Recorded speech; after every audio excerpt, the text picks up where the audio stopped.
Hey guys, I'm Zormo and welcome to the next instalment in the Oldschool Runescape Slayer Encyclopedia, or OSRSSE for short. Still not sure that's any shorter though. Let's hop right into it. Today we are doing the Abyssal Demon. So there are three types of Abyssal Demons that we'll be covering in this entry. There is the standard Abyssal Demon, there is the greater Abyssal Demon, and then there is the Abyssal Sire. All three of these have a requirement of 85 Slayer, although this can be boosted with a Wild Pie, which gives a +5 boost. So if you've just hit 80 Slayer, you can eat a Wild Pie and you can kill an Abyssal Demon, try and get that whip drop. So let's jump into the first of the three, the standard Abyssal Demon.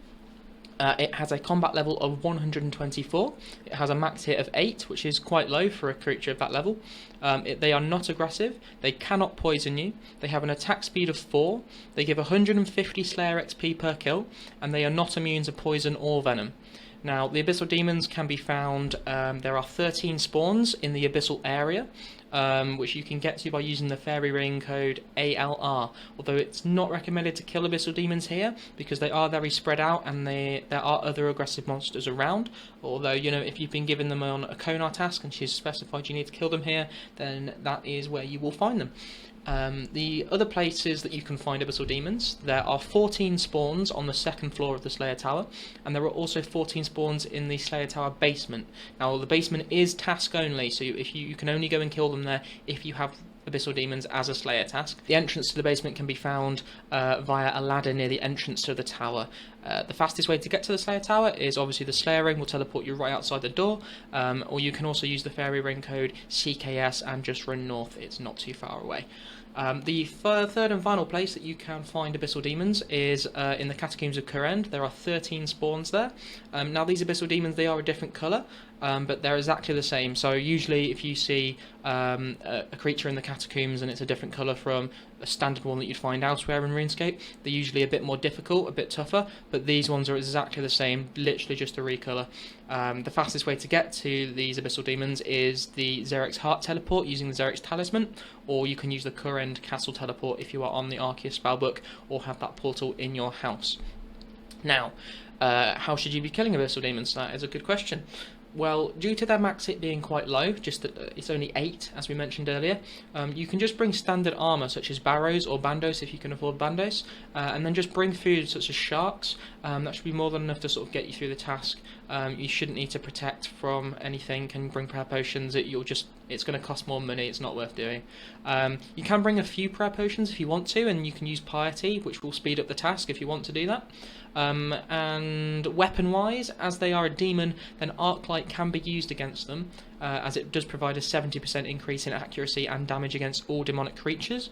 Although if you want to save your Arclight charges for your PVM, your Skatizo, your Zamorak God Wars, then a whip or a Dragon Scimitar will just work fairly well too. So don't worry about wasting your Arclight charges, you can just use a whip or a DSim. Now, bringing an SGS for spec is a good option as well. It will make your trips last a bit longer because it will top up your HP and your prayer. Guthans can also be used to prolong your trips, but it does take up more inventory space and it can sort of slow down the task rather than just banking and getting a new fresh inventory of supplies. So it sort of depends on how lazy you want to be, if you want to just sort of stay there as long as you can without banking, or if you want to be a bit more efficient maybe and not bring the Guthans. Sort of personal preference depending on what you guys want to do and how you're feeling on the day. Another option is if you're killing them in the Catacombs, you can actually bring Mage Gear, bring Ice Barrage or Ice Burst, and bring prayer potions to protect from melee, and then you can just stand in a corner and actually Ice Barrage or Ice Burst the Abyssal Demons. This will make the task a lot quicker, but it is more expensive obviously because you're burning through those runes, but it is a way to get through an Abyssal Demon task very quickly, and it increases the Slayer XP per hour quite significantly. So if you're not worried too much about losing the money from the runes, using magic in the Catacombs is a brilliant way to get through an Abyssal Demon task quickly. So there is a funny little mechanic that happens when you kill Abyssal Demons, which is that they will actually teleport either you or themselves around the area, making safe spotting not really feasible. When you get teleported away, you will also stop attacking the Abyssal Demon, and you'll have to click on them again to sort of start the combat up again. Now the easiest way around this is to just leave auto retaliate on, and you'll get teleported away, you'll stop attacking, the Abyssal Demon will hit you, and then you'll just auto retaliate. and you can just leave that on, so you don't have to worry about getting teleported away out of combat and not being able to attack them again. So don't need to worry about that one at all. Now, if we move over to the drops of the Abyssal Demon, the average kill is worth 6.8k. That goes up to 8.1k if you're on a Konar task due to those Brimstone keys. The most notable drop that everyone kills Abyssal Demons for, obviously, is the Abyssal Whip, which is dropped at a rate of 1 in 512. They also do drop the Abyssal Dagger, although this is dropped at a rate of 1 in 32,000, which is pretty insane. So you should not be relying upon that drop for making money from Abyssal Demons at all. Really, really, really rare, that one. Other than these drops, Abyssal Demons don't really drop that much, to be honest. They drop a few rune items, but not very commonly. They do drop hard and elite clue scrolls at a rate of 1 in 128 and a rate of 1 in 1,200 respectively. They also do drop Brimstone keys at a rate of 1 in 76 if you're on a Konar task. They also drop the Abyssal Head at a rate of 1 in 6,000, which can be combined with a Slayer Helmet after unlocking the ability to do so for 1,000 Slayer points in order to create the red Slayer Helmet. Now, just be aware, there is also the Ensouled Abyssal Head drop. They are two different things. The Ensouled Abyssal Head drop you can use to train your prayer. It's much more common. The Abyssal Head is what you combine with the Slayer Helmet to make the red Slayer Helm. So don't get an Ensouled Head and start getting excited that you got the Abyssal one. I've done that a few times myself. Abyssal Demons killed in the Catacombs obviously also have the chance to drop Dark Totem pieces too, as all creatures in the Catacombs do. So that basically brings us on to the Greater Abyssal Demon, which is the superior version that has a chance to spawn when killing Abyssal Demons if you have purchased the bigger and badder unlock for 150 Slayer points from any Slayer Master. Now, the Greater Abyssal Demon has a combat level of 342, it has a max hit of 31, it is not aggressive, it cannot poison you, it has an attack speed of 4, it gives 4,200 Slayer XP per kill, and it is not immune to poison, but it is immune to venom, so venom will not work against these guys. Actually killing these guys. So an Arclight is obviously the best weapon to deal with this creature because it's a demonic creature, but again, a whip or a D-skimmy is sufficient enough to kill them if you've only got those or you don't have an Arclight yet or whatever the case may be. Arclight is obviously the best, but it's definitely not essential if you don't want to use it. Now, the Greater Abyssal Demon does have a special attack where it will rapidly teleport around you 4 times and it will hit you each time it teleports. This happens at an attack speed of 1, so it's very quick, and it has 100% accuracy on these attacks regardless of your defense bonuses, and it will usually hit around 20 each hit. So it's definitely recommended to turn on Protect from Melee when killing the Greater Abyssal Demon. So just remember to keep that on, otherwise you will get hit rather rapidly and it will hurt. The Greater Abyssal Demon is a bit different from the standard Abyssal Demons in that it will not teleport you or itself at any other time during the fight, apart from when it uses that special attack.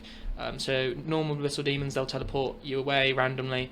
This one will only do the teleporting during the special attack, and it will only teleport itself. So that brings us on to the drops for the Greater Abyssal Demon. The average kill is worth about 123k at the moment, and being on a Konar task only brings that up to 126k, so not a vast improvement there. It will always drop an Ensouled Abyssal Head. Again, this is the one that can be used to train prayer, not to be confused with the Abyssal Head, which makes the Red Slayer Helm. It essentially has the same drop table as a standard Abyssal Demon, with the exception of dropping clues at higher rates. So it will drop a hard clue at a rate of 1 in 12.8 and an elite clue at a rate of 1 in 120. It will also drop Brimstone keys at a rate of 1 in 40 if you are on a Konar task. It will also always drop a totem piece if killed in the Catacombs, and also if you kill it in the Catacombs it will have a chance, a 1 in 66 chance of dropping an Ancient Shard, which is nice. If you're using an Arclight there to kill them, chance of getting that Ancient Shard to recharge your Arclight, always nice. It also has a 1 in 345.6 chance of dropping the Eternal Gem or Imbued Heart, both pretty nice drops. Now that brings us on to the third and final type of Abyssal Demon, and that's the Abyssal Sire. So I was sort of debating whether or not to put this in, because I felt this is an Encyclopedia entry for Abyssal Demons, and it's not an Abyssal Sire guide. So I'm not going to be covering exactly how to kill the Sire. There's plenty of guides on YouTube about how to do that, and they're way better than anything I could make. but I felt like the entry wouldn't be complete without mentioning the Abyssal Sire, so let's sort of cover it, and we'll cover the basics. So the Abyssal Sire has a combat level of 350. It has a max hit of 66, although it can do up to 96 damage with its explosion attack. We'll sort of mention that briefly soon. It is not aggressive. It can poison you, and it will hit a maximum of 8 with the poison damage. It has an attack speed of 7, so pretty speedy.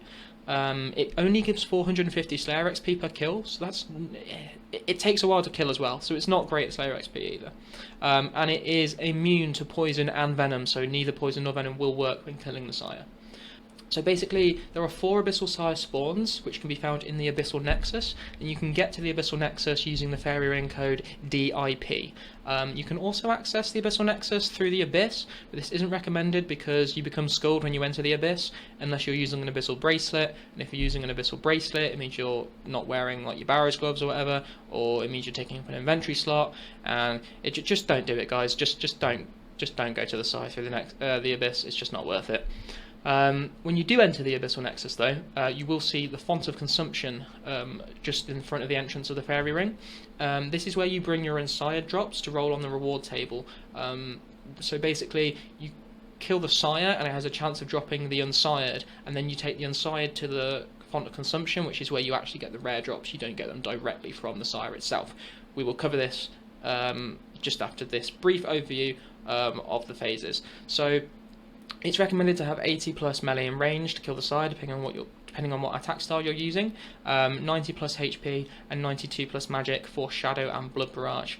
Like I said, I'm not going to be going through how to kill the Sire exactly, but essentially it has 3 phases. So the first phase, you'll just need to use a Shadow spell on the Sire, and then use ranged or magic to kill the 4 respiratory systems. Difficult word to say, that are located around the Sire.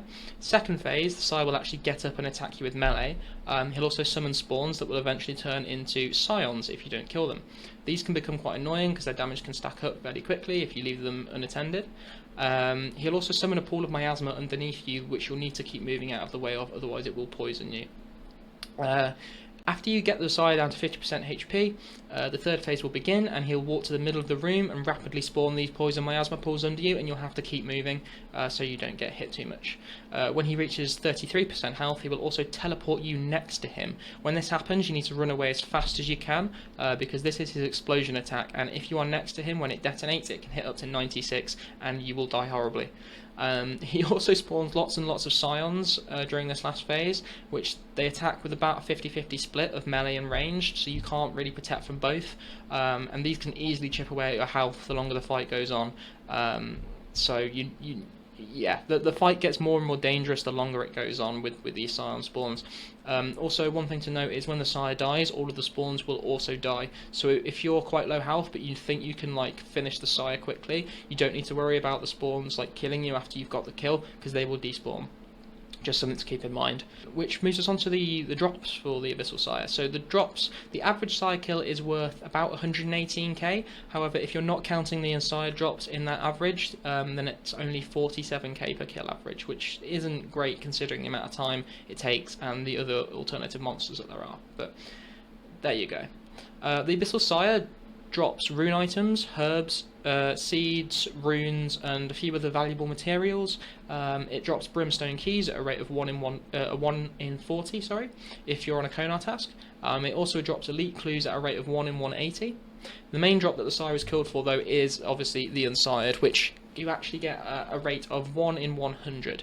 Now, if you do happen to get an Unsired drop, you can take it to the Font of Consumption, like I mentioned earlier, and basically you have a chance at getting a few different rewards when you use it on the Font of Consumption. So there is a 1 in 2.065 chance of getting one of the 3 bludgeon pieces.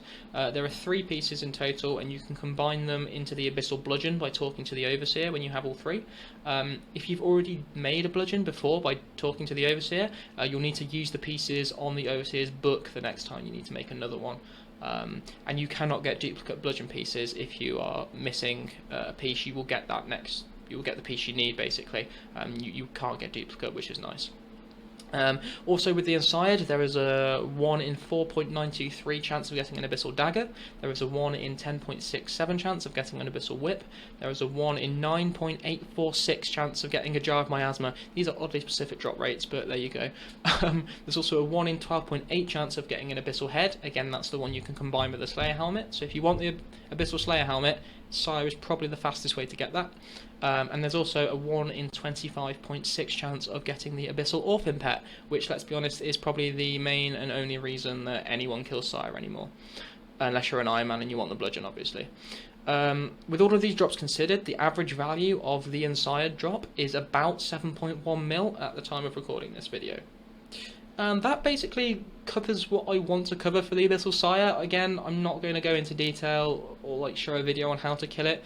There's other guides out there. That's not what this video is about.